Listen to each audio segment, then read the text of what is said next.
So, the global divide. So, bakit may tinatawag kasi tayo before na global divide. Nahahati daw yung mundo sa north at saka sa south. So, dito natin unti-unti maintindihan bakit yan naganap.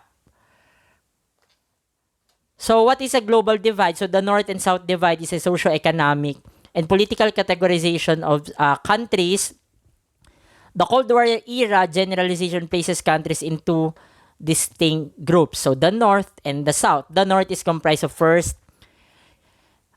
all first world countries and most second world countries, while the south comprised of third world countries. Pag first world, ibig sabihin na, ganito yan linawin natin, first world, mayaman pero democratic. First world. Second world, mayaman pero communist or socialist. Pag hindi sila pumasok dun sa dalawa, mahirap pero democratic or mahirap pero communist, dun sila sa third world. Kaya tayo kinoconsider tayo as third world. So, nasa south daw tayo. This categorization ignores geographic position of countries, with some countries in the southern hemisphere such as Australia and New Zealand being labeled as part of the North. Bakit siya nililabel as part of the North? Simple lang, kasi mayaman sila.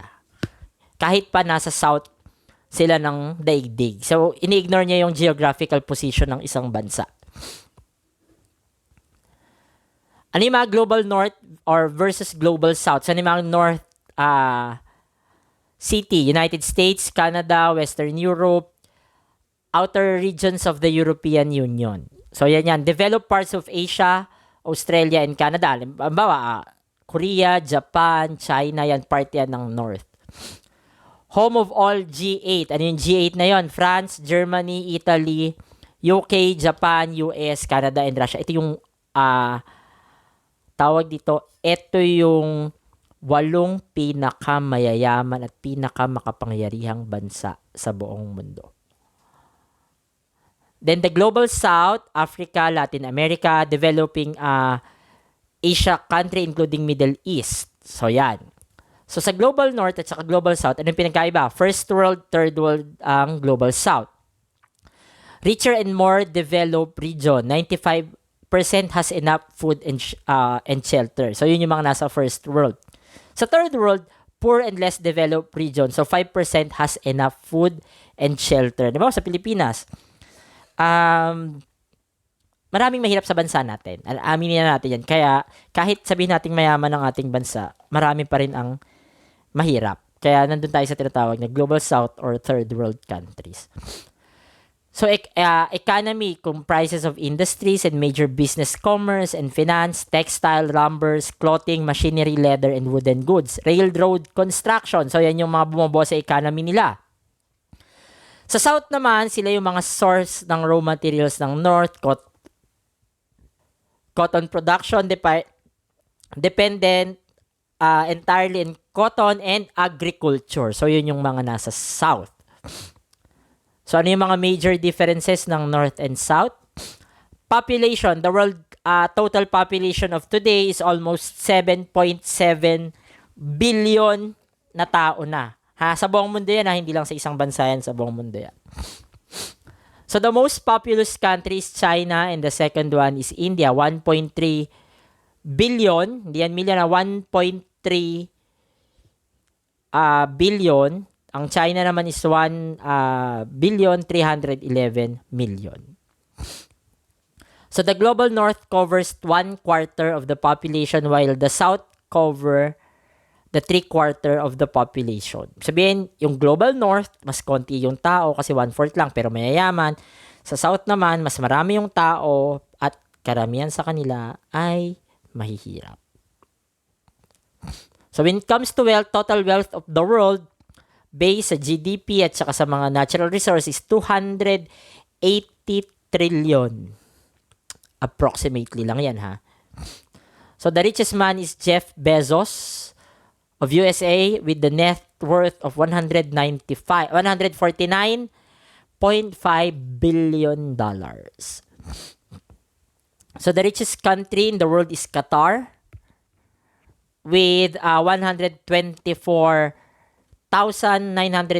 per capita, ibig sabihin. Kaya siguro naging silang mayaman kasi nga yung GDP ng bansa Base to sa per capita ha. Yung GDP ng bansa ay hinati doon sa dami ng population nila. Syempre, yung mga maliliit na bansa na mayayaman sila kasi nga, konti lang yung tao nila. Unlike sa, di ba, yung malalaking bansa katulad ng US, ng Pilipinas.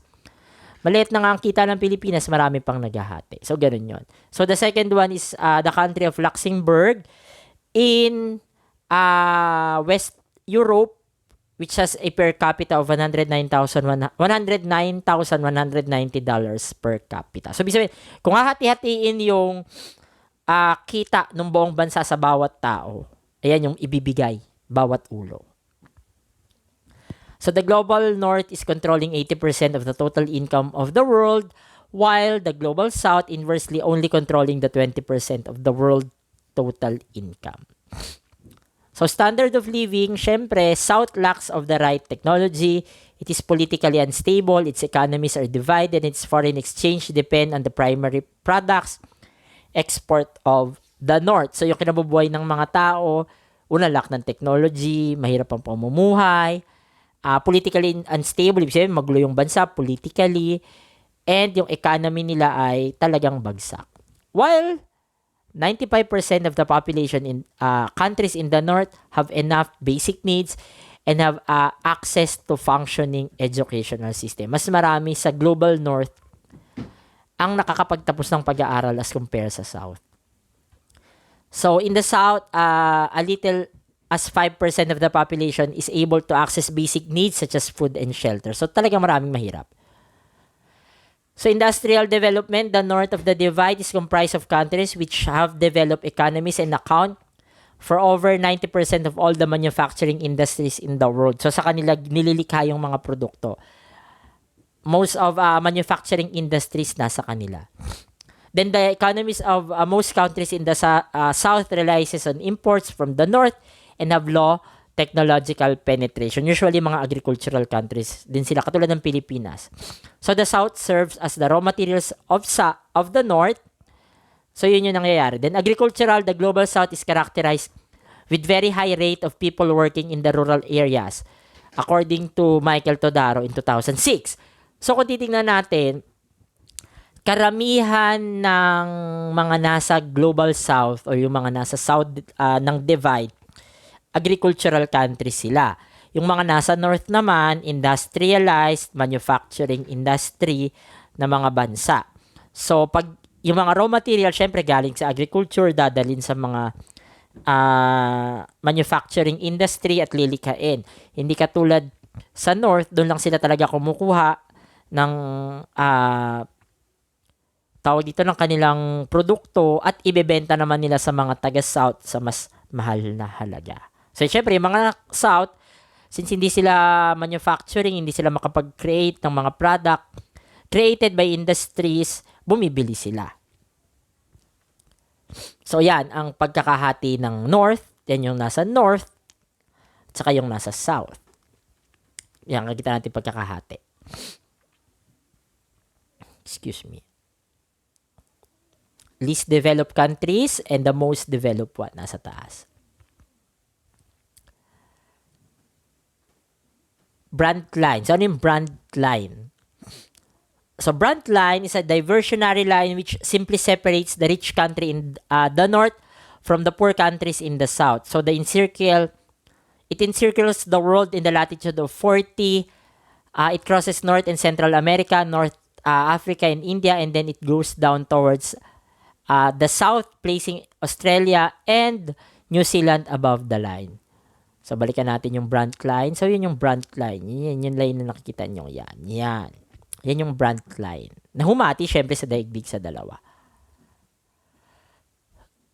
So, ano yung history ng Brandt or ng divide mismo? The idea of categorizing countries by their economic and developmental status began during the Cold War. So, with the classification of East and West, Soviet Union and China represented the East, and the United States and their allies represented the West. The term Third World was coined by states hoping to navigate between the two poles of the Cold War. Yun nga, pag First World ka nga, hindi porkit Second World ka, mas mayaman ang nasa First World. Hindi.